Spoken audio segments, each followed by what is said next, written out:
do you have an opinion on Bernie at this moment, and what he said so far? First of all, I was very active in Bernie's campaign in 2016 and 2020. I invested a lot of my person in it, and I had a lot of hope in it. I think Bernie stopped halfway because his campaign had two prongs to it. One was it was a primary campaign. He was running for president in the Democratic Party primary. But he always promised the second thing. And the second thing was he was promising a revolution, as in our revolution. And part of that, the critical part of that second prong of his candidacy was Bernie Sanders was repeatedly asked, let's say you get elected. And I think actually he would have gotten elected were it not for South Carolina. If you know, David Plouffe was Barack Obama's campaign manager. And Plouffe, in an interview, Plouffe, for those of you who don't remember, in an interview around 6 months ago, Plouffe said, no, I take that back, 4 months ago, Plouffe said there was a tiny window of opportunity to stop Bernie Sanders. He said it was within 48 hours of South Carolina, we had to get everybody out of the race except Biden. And that was the only way to win. Bernie was on his way. There's no question about that. And in those 48 hours, Obama and others made the crucial phone calls to Amy Klobuchar and Pete Buttigieg, got them out of the race, and then we know the outcome. Had he won the primary, and even Plouffe, Plouffe said he was going to win, he would have beaten, I think he would have easily defeated Trump in the election, and we would have had a President Bernie Sanders. However, having said that, Bernie was repeatedly asked, even if you got elected, which, as I just said, was a realistic possibility, even if you got elected, how would you get your program through Congress? Which is an obvious question.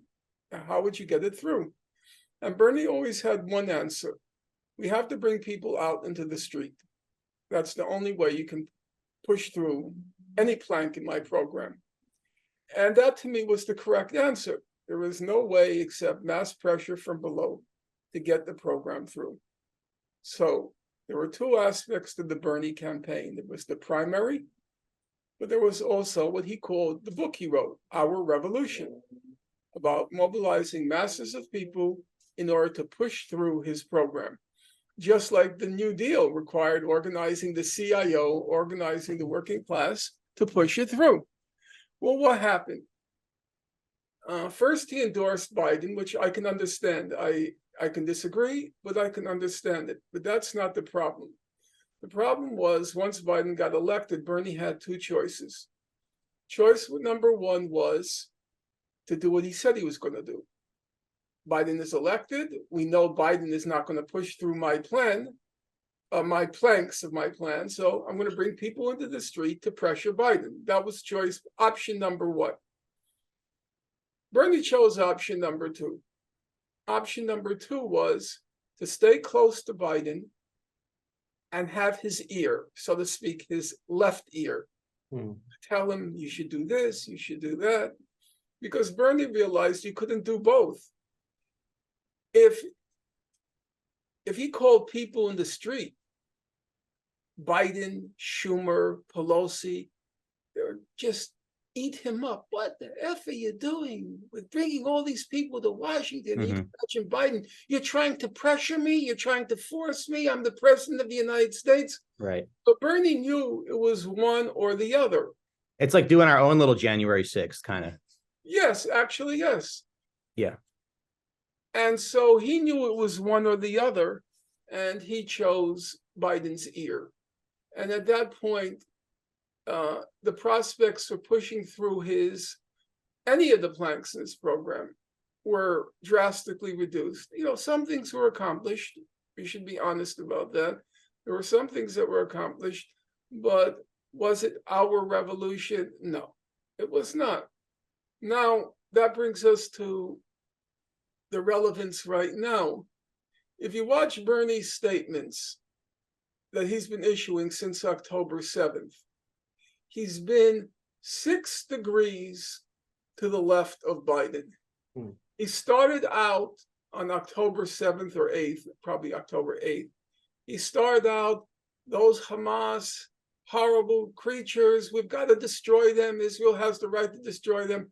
And then barely a word about the Palestinians who are being killed, or the situation and condition that may have caused the Hamas militants to do what they did. Bernie said in that first statement, he said, everything was working so wonderfully. We were all fighting for peace for the Palestinians. And then along came Hamas and effed up everything. Oh, no, Bernie, that's not what happened. What happened was the whole world gave up on the Palestinians, Right. being totally ignored. All the talk was about this normalization between Saudi Arabia, Israel, and the United States. And that would have all been over the heads of the Palestinians, and they would have been just left to languish and die in Gaza.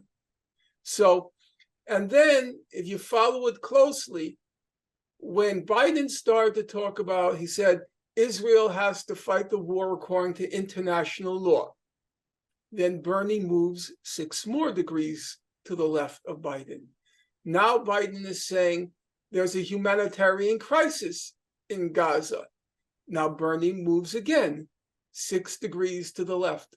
So everything is carefully calibrated that he doesn't go 7 degrees to the left of Biden, because then he knows Biden will strike him down. Like, what are you saying? You know? Mhm. So that was the choice that he made. I don't agree with that choice, because the fact of the matter is, for the first 2 weeks of the genocidal assault on Gaza, Bernie stayed silent. I mean, we have to be honest about that. He stayed silent. And I wasn't appalled. I was sickened by it.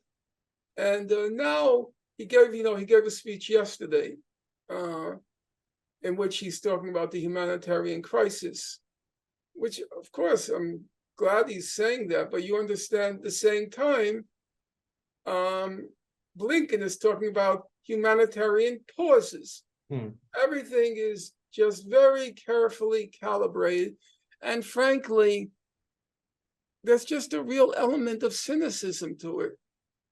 There's no willingness by Bernie to speak out. And the same thing, by the way, with the Ukraine. The same thing with the Ukraine. He would make statements like, I trust Biden on Ukraine. You trust Biden? Can you tell me something about his foreign policy experience that gives you grounds to invest trust in him? Was he great in the war in Vietnam? Was he great on Iraq? Was he great on Afghanistan? What do you mean you trust him? But that's